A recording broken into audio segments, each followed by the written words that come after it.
আমি বলছি আজ একটা নতুন একটা খাবার নিয়ে এসেছি। এটা হচ্ছে কুমির। তা আজকে কুমিরের হ্যাপি বার্থডে, তাই তো? আচ্ছা, হ্যাপি বার্থডে কুমিরে।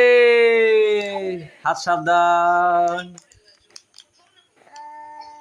কুমিরের লেজ কাটছি, লাগবে একটা মারবো।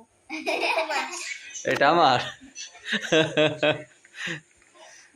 মুন্ডুটা আমি খাবো।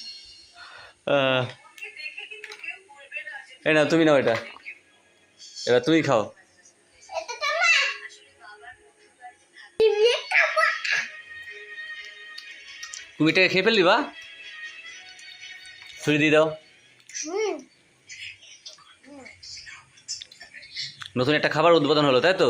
বার্থডে হলো আজকে। এটা কি খাচ্ছ তুমি?